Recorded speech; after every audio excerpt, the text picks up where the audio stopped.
নমস্কার সবাইকে। ঘরে ভুরিভোজে আশা করি সবাই ভালো আছেন, সুস্থ আছেন।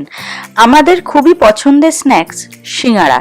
আজ আমি আপনাদের বানিয়ে দেখাবো ঘরে কিভাবে খুবই সহজে বানাতে হয় সিঙ্গারা বা সামোসা, কিন্তু একটু ভিন্ন স্বাদের। আজ আমরা বানাবো চিকেন সামোসা।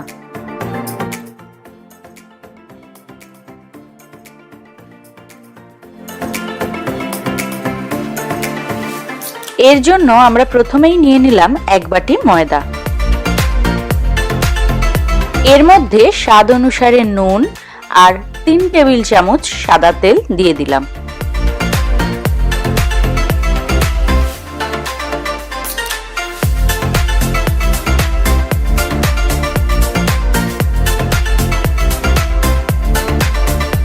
আর দিলাম একটা ডিম।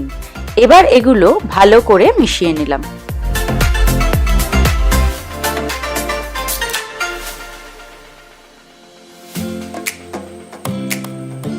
এবার এর মধ্যে অল্প অল্প করে জল দিয়ে একটা নরম ডো তৈরি করে 10 থেকে 15 মিনিটের জন্য ঢাকা দিয়ে রেখে দিলাম।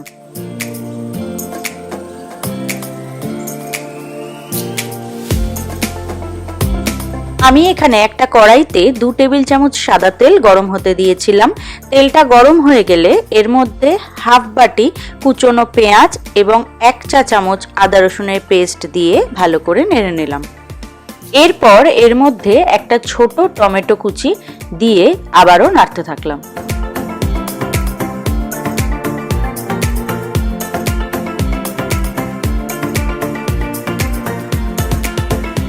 এবার আমরা এর মধ্যে দিয়ে দেব 3-4টে লঙ্কা কুচি, স্বাদ অনুসারে নুন, হাফ চা চামচ হলুদ গুঁড়ো, হাফ চা চামচ জিরের গুঁড়ো, হাফ চা চামচ ধনের গুঁড়ো, হাফ চা চামচ কাশ্মীরি লঙ্কার গুঁড়ো আর 1/4 চা চামচ গোলমরিচের গুঁড়ো আর 1/4 চা চামচ গরম মশলা গুঁড়ো দিয়ে ভালো করে মশলাগুলো নাড়তে থাকলাম।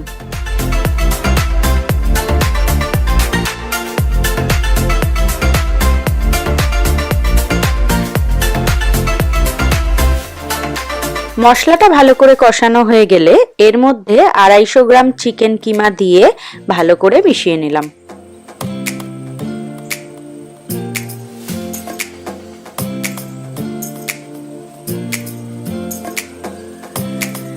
বেশ কিছুক্ষণ নাড়াচাড়া করার পর চিকেন কিমা সিদ্ধ হয়ে গেলে এর মধ্যে পরিমাণ মতো ধনেপাতা কুচি দিয়ে দিলেই তৈরি হয়ে গেল আমাদের সিঙ্গারার পুর।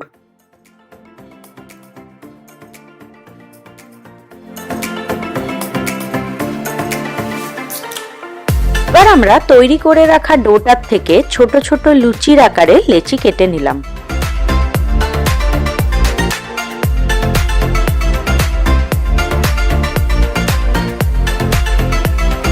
এবার এক একটা লেচি সামান্য ময়দার সাহায্যে ছোট ছোট লুচির আকারে বেলে নিলাম।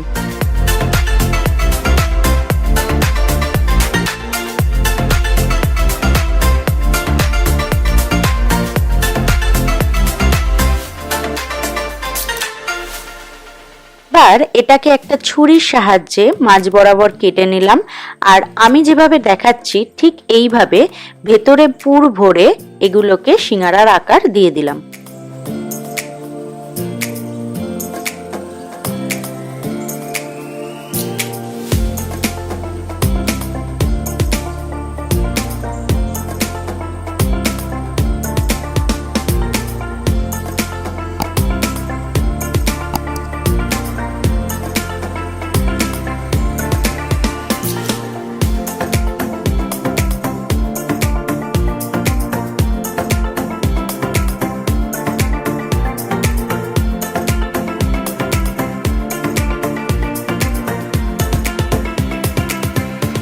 আমি এখানে একটা কড়াইতে পর্যাপ্ত পরিমাণে সাদা তেল গরম হওয়ার জন্য দিয়েছিলাম। তেলটা গরম হয়ে গেলে এর মধ্যে তৈরি করে রাখা সিঙ্গারাগুলো ভাজার জন্য দিয়ে দিলাম।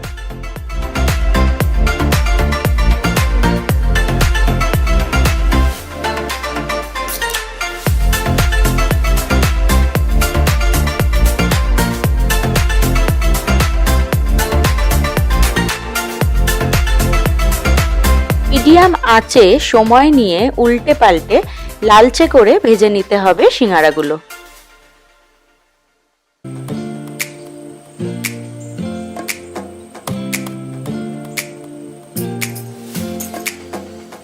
আমাদের সিঙ্গারাগুলো রেডি হয়ে গেছে।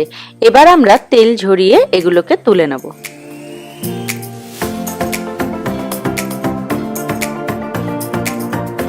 আপনারা দেখলেন কত সহজে আমরা বাড়িতেই বানিয়ে ফেললাম টেস্টি স্ন্যাক্স চিকেন সামোসা। যদি আপনাদের এই ভিডিওটা ভালো লেগে থাকে লাইক করবেন, রেসিপিটা আপনারাও ট্রাই করবেন আর কমেন্টে জানাবেন কেমন লাগলো। ভালো থাকবেন সবাই।